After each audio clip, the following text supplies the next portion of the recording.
નમસ્કાર મિત્રો, આજે આપણે જોઈશું નવનીત પ્રેક્ટિસ વર્ક ધોરણ 7નું જે ચેપ્ટર છે પ્રકરણ નંબર 4 સાદા સમીકરણ, તેનું સંપૂર્ણ સોલ્યુશન જોઈશું.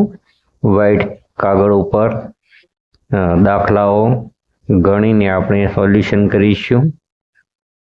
તો તમને વિડીયો ગમે તો લાઈક, કોમેન્ટ અને શેર કરજો. ચેનલને સબસ્ક્રાઇબ કરજો. તમારા મિત્રોને પણ જણાવજો. તો તમને વિડીયો ગમે તો લાઈક, કોમેન્ટ અને શેર અવશ્ય કરજો. Thank you so much. તો ચાલો જોઈએ પ્રકરણ 4 સાદા સમીકરણ, જે આપણે અલગથી કાગળમાં ગણીશું. તો પ્રકરણ છે 4 સાદા સમીકરણ, સિમ્પલ ઇક્વેશન. સ્વાધ્યાય છે 4.1. દાખલા નંબર 1, નીચેના વિધાનોને સમીકરણ સ્વરૂપે લખો. તો મિત્રો, અહીંયા પહેલા નંબરનો દાખલો છે કે એક્સમાં 4 ઉમેરતા 10 મળે છે. એક્સમાં આપણે શું કરવાના છે? 4 ઉમેરવાના છે, એટલે કે પ્લસનું નિશાન કરી અને પછી 4 લખવાના છે. તો આપણને કેટલા મળે છે? 10 મળે છે, એટલે કે બરાબર કરી અને આપણે શું લખવાનું છે? અહીંયા 10 લખવાનું છે. તો એક્સમાં 4 ઉમેરતા એટલે કે એક્સ પ્લસ 4 બરાબર 10 મળે છે, એટલે આપણે અહીંયા બરાબરનું નિશાન કરીશું અને પછી આપણે લખીશું 10. તેવી રીતે સેકન્ડ નંબરમાં છે કે વાયમાંથી 3 બાદ કરતા 6 મળે છે. વાયમાંથી આપણે 3 શું કરવાના છે? બાદ કરવાના છે, એટલે વાય આવશે, પછી માઇનસનું નિશાન કરી અને 3 લખવાના છે, અને 6 મળે છે, એટલે કે બરાબરનું નિશાન કરી અને આપણે 6 લખવાના છે. તો વાયમાંથી 3 બાદ કરતા 6 મળે છે. બિલકુલ સરળ છે. તો y - 3 બરાબર, તો n ને 2 વડે ગુણી, n ને 2 વડે ગુણી 1 બાદ કરતો 3 મળે છે. n ને 2 વડે ગુણવાના છે, એટલે કે અહીંયા n ગુણ્યા 2 થશે. n ને 2 વડે ગુણી 1 બાદ કરતા એટલે -1 લખાશે, અને 3 મળે છે, એટલે બરાબર 3 લખાશે. હવે મિત્રો, આપણે n ને 2 વડે ગુણીએ તો n2 લખાય, પણ આપણે 2n પણ લખી શકીએ. જેવી રીતે કે 3 × 5 = 15 અને 5 × 15, એવી રીતે આપણે 2 ને આગળ લખીને પાછળ એ રીતે આપણે અહીંયા 2n લખી શકીએ છીએ. તો 2n - 1 બરાબર 3. તો એનું સમીકરણ મળશે. ચોથા નંબરે છે કે m ના અડધા ભાગમાં 3 ઉમેરતો 8 મળે છે. m નો અડધો ભાગ એટલે કે મિત્રો અહીંયા m ના નીચે ભાગાકારનું નિશાન આવશે. આપણે અડધા કરવાના છે, એટલે ભાગામાં 2 લખાય છે. ભાગામાં કેટલા લખાય છે? 2 લખાય છે. અડધા ભાગમાં 3 ઉમેરવાના છે, એટલે કે પ્લસ કરી અને પછી શું કરવાનું છે? 3 લખવાના છે. ઉમેરવાનું છે, 3 ઉમેરતા એટલે કે +3 લખાય છે, અને 8 મળે છે, એટલે કે બરાબર કરી અને આપણે 8 લખવાનું છે. તો એ m ના અડધા એટલે કે m/2 ભાગમાં 3 ઉમેરતા 8 મળે છે, એટલે કે m/2 + 3 બરાબર 8. તો m/2 + 3 બરાબર 8 થશે સમીકરણ. એવી રીતે પાંચમા નંબરમાં છે કે 10માંથી એના 2 ગણા બાદ કરતો 6 મળે છે. 10માંથી હવે અહીંયા જે બાદ કરવાનું છે, શેમાંથી બાદ કરવાનું છે? 10માંથી એના 2 ગણા એટલે અહીંયા a × 2 થશે. બાદ કરવાના છે, એટલે અહીંયા માઇનસનું નિશાન આવશે, અને આપણને કેટલા મળે છે? 6 મળે છે, એટલે અહીંયા 6 લખાશે. હવે મિત્રો, અહીંયા જે ગુણાકારનું જે છે એ આપણે ગાળી નાખીએ તો e × 2 એટલે 2a થશે. તો અહીંયા 10 - 2a બરાબર 6 લખાશે. એવી જ રીતે આગળ 6 નંબર જોઈએ તો 15માં b ના 3 ગણા ઉમેરતો 18 મળે છે. 15માં ઉમેરવાના છે, એટલે 15 આવશે. b ના 3 ગણા ઉમેરતો એટલે અહીંયા પ્લસ આવશે. b ના 3 ગણા છે, એટલે કે b × 3 થશે. b × 3 એટલે કે b ના 3 ગણા ઉમેરતા 18 મળે છે, એટલે બરાબર કરી અને 18 લખાશે. હવે મિત્રો, અહીંયા ગુણાકાર કાઢી નાખીએ તો અહીંયા 15 + b × 3 કરો એટલે 3b થશે બરાબર 18. તો આ રીતે આપણને સમીકરણ મળે. તો આ છઠ્ઠા નંબરનું હતું. હવે દાખલા નંબર 2 છે કે નીચેના સમીકરણોને વિધાન સ્વરૂપે લખો. તો અહીંયા વિધાન બનાવવાના છે. અહીંયા સમીકરણો આપેલા છે, એને આપણે વાક્ય સ્વરૂપે લખવાનું છે, એટલે કે વિધાન સ્વરૂપે લખવાનું છે. તો અહીંયા x ના 2 ગણામાં 9 ઉમેરતા 13 મળે છે. 13 મળે છે, એટલે અહીંયા બરાબરનું નિશાન આવશે. તો અહીંયા x ના 2 ગણા કરેલા છે, એટલે અહીંયા લખાય છે કે x ના બે ગણામાં 9 શું કરવાના છે? ઉમેરવાના છે. તો 9 ઉમેરતા કેટલા મળે છે? આપણને 13 મળે છે. તો 13 મળે છે. તો આ રીતે આપણે વિધાન બનાવી શકીએ. બીજા નંબરમાં છે કે એક્સના 3 ગણામાંથી 5 બાદ કરતો 7 મળે છે. તો એક્સના 3 ગણામાંથી 5 બાદ કરતા 7 મળે છે. તો એ મિત્રો એક્સના 3 ગણા છે. એક્સના 3 ગણામાંથી 5ને શું કરવાના છે? બાદ કરવાના છે. એટલે આપણને કેટલા મળે છે? 7 મળે છે. તો આ રીતે વિધાન બનશે. ત્રીજા નંબરમાં છે કે એક્સના 2 ગણાને 3 વડે ભાગતો, 3 વડે ભાગી અને 1 બાદ કરતો, પરિણામમાંથી 1 બાદ કરતો 5 મળે છે. તો એ એક્સના 2 ગણા કરવાના છે, એને 3 વડે ભાગવાના છે અને પરિણામ કાઢી ને એમાંથી 1 બાદ કરવાનો છે અને 5 મળે છે. તો એક્સના 2 ગણાને એક્સના 2 ગણાને 3 વડે ભાગી પરિણામમાંથી 1 બાદ કરતા 5 મળે છે. તો આ ત્રીજા નંબરનો દાખલાનું સોલ્યુશન હતું. ચોથા નંબરમાં જોઈએ તો અહીંયા 12 - x ભાગ્યા 2 બરાબર 4 છે. એટલે કે 12માંથી એક્સના અડધા બાદ કરતો 4 મળે છે. એટલે અહીંયા વિધાન આ રીતે થશે કે 12માંથી એક્સના અડધા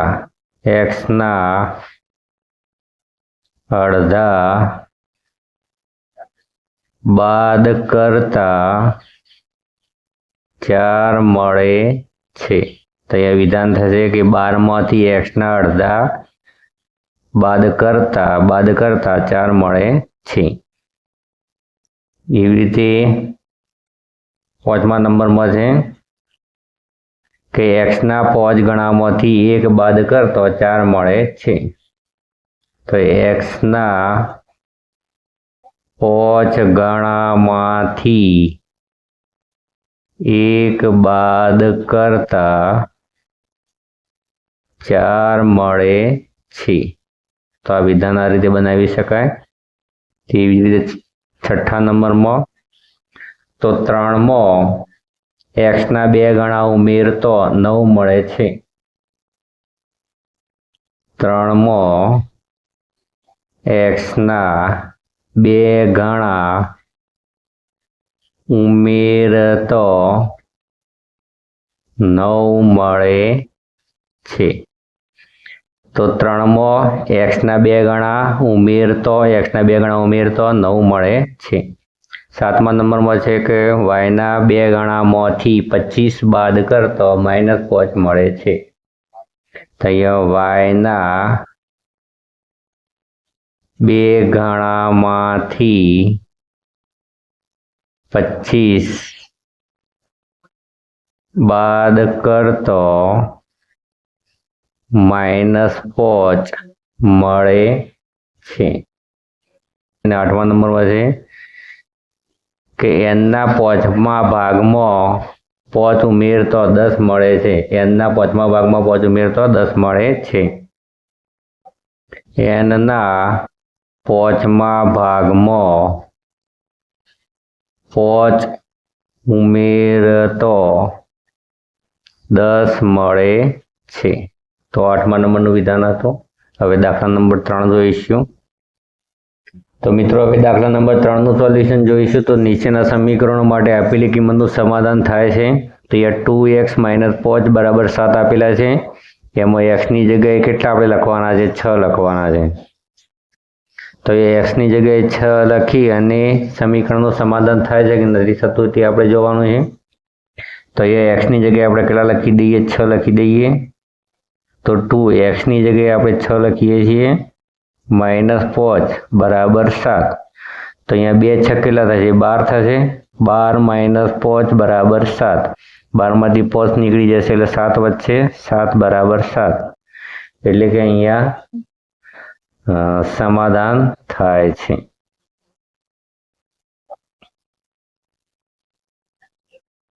કેવી રીતે? અહીંયા બીજા નંબરનો દાખલો છે. 3x + 1 બરાબર 13. એટલે કે x ની જગ્યાએ આપણે 4 લખવાના છે. તો x ની જગ્યાએ 4 લખ્યા +1 બરાબર 13. તો અહીંયા 3 ચોક થશે 12. 12 + 1 બરાબર 13. તો 12 ને કેટલા થશે? 13. 13 બરાબર 13. એટલે કે સમાધાન થાય છે. અહીંયા ડાબી બાજુ અને જમણી બાજુ કેવી મળે છે? સરખી મળે છે. એટલે અહીંયા સમાધાન થાય છે તેમ કહી શકાય છે. અહીંયા x ની જગ્યાએ આપણે 3 લખવાના છે. એટલે 13 - 2. હવે જો x છે તો x ની જગ્યાએ આપણે 3 લખી દેવાના છે. હવે 13 - 2 તરીકે કેટલા થશે? 6 બરાબર 9. કે મિત્રો આ કૌંસની વચ્ચે અને આ બે વચ્ચે શેનો સંબંધ છે? ગુણાકારનો સંબંધ છે. અહીંયા 12 માઇનસ છે, અંદર પ્લસ એટલે માઇનસ ગુણ્યા પ્લસ માઇનસ જ રહેશે. 2 તરી 6. 13 માંથી 6 નીકળી જાય છે એટલે અહીંયા 7 વધશે. તો 7 બરાબર 9 થશે? ના. એટલે કે ત્રીજા નંબરમાં સમાધાન થતું નથી. સમાધાન થતું નથી. કેમ સમાધાન થતું નથી? તો એ ડાબી બાજુ અને જમણી બાજુ સંખ્યાઓ છે સરખી નથી, એટલે કે ઇક્વલ નથી. અહીંયા 5 - 3x બરાબર 8. તો અહીંયા x ની જગ્યાએ આપણે -1 લખવાનો છે. તો અહીંયા 5 - 3 x ની જગ્યાએ -1 લખ્યો છે.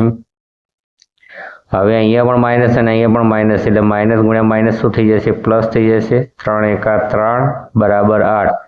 હવે 5 ને 3 કેટલા થશે? 8. 8 બરાબર 8. એટલે કે અહીંયા સમાધાન થાય છે. તેવી રીતે 5મા નંબરનો દાખલો જોઈએ. તો 3x / 2 - 1 બરાબર 2. અહીંયા x બરાબર આપણે 2 લેવાના છે. તો x ની જગ્યાએ આપણે 2 લખીએ છીએ. ભાગ્યામાં 2 આવશે. -1 બરાબર 2.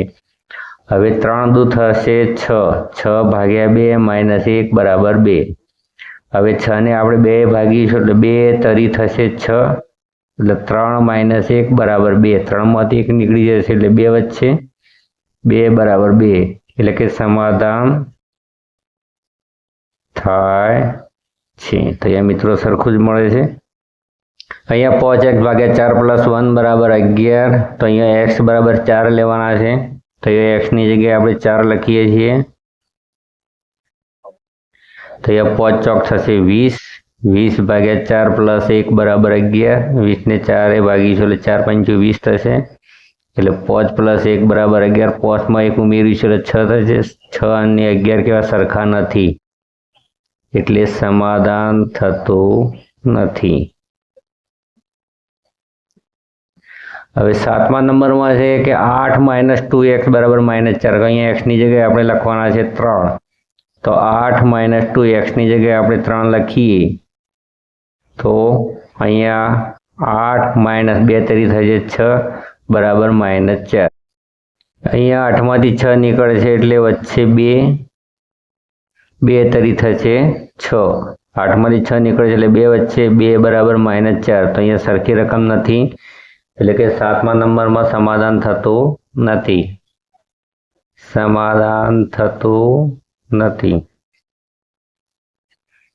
8 નંબરની વાત કરીએ તો 15 - 3x બરાબર 9. અહીંયા x ની જગ્યાએ આપણે 2 લખવાના છે. તો 15 - 3 x ની જગ્યાએ 2 લખ્યા છે. તો 15 - 3 દુ થશે 6 બરાબર 9. 15 માંથી 6 નીકળે છે એટલે 9 વધશે. 9 બરાબર 9. તો અહીંયા સમાધાન થાય છે. એવી રીતે 9 નંબરનો દાખલો જોઈએ. તો x + 2 બરાબર 2. તો અહીંયા x ની જગ્યાએ આપણે કેટલા લખવાના છે? 2. તો 2 + 2 બરાબર 2. તો 2 ને 2 થશે 4. 4 બરાબર 2 કહી શકાય નહીં. એટલે સમાધાન થતું નથી. સમાધાન થતું નથી. અને 10મા નંબરમાં જોઈએ તો 5x - 5 બરાબર 5. તો અહીંયા x ની જગ્યાએ આપણે 5 લખવાના છે. તો અહીંયા પોચે 25 માઇનસ 5 બરાબર 5 પોચે 25 25માંથી 5 નીકળી જશે એટલે કેટલા વધશે 20 તો 20 બરાબર 5 લખી શકાય નહીં એટલે કે 10મા નંબરમાં સમાધાન થતું નથી સમાધાન થતું નથી દાખલા નંબર 4 છે કે નીચેની બાબત દર્શાવતા સમીકરણ બનાવો તો અહીંયા મિત્રો વિધાન આપેલા છે એના આધારે આપણે સમીકરણ બનાવવાના છે તો કોઈ એક સંખ્યાના બે ગણા કોઈ એક સંખ્યા એટલે કે અહીંયા ધારવાનું છે આપણે x ધારવાનો છે તો કોઈ એક સંખ્યાના બે ગણામાં કોઈ એક સંખ્યા આપણે x ધારી છે x ના બે ગણા એટલે 2 ગુણાશે માં 1 ઉમેરતા એટલે અહીંયા પ્લસ થશે 1 ઉમેરતા 15 થાય છે તો બરાબર 15 લખાશે અહીંયા x ને આપણે 2 વડે ગુણીશું એટલે શું થશે 2x થશે 2x + 1 બરાબર 15 તો અહીંયા સમીકરણ બનશે 2x + 1 બરાબર 15 બીજા નંબરમાં જોઈએ તો કોઈ એક સંખ્યાના ત્રીજા ભાગમાંથી 2 બાદ કરતા 4 મળે છે તો અહીંયા y ધારવાનો છે તો કોઈ એક સંખ્યા એટલે આપણે y છે તો y ના ત્રીજા ભાગમાંથી તો y ના ત્રીજો ભાગ એટલે 3 ભાગીશું 2 બાદ કરતા એટલે -2 લખાશે 2 બાદ કરતા 4 મળે છે એટલે બરાબર 4 લખાશે તો અહીંયા y ભાગ્યા 3 - 2 બરાબર 4 સમીકરણ બનશે તેવી જ રીતે 3 નંબરમાં રીધમ પાછળની લખોટીના અડધામાં 5 ઉમેરતો 17 મળે છે રીધમ પાછળ ધારો કે આપણે એની પાછળ છે લખોટીઓ z એના અડધા કરો તો ભાગ્યા 2 થશે એટલે કે z ભાગ્યા 2 થશે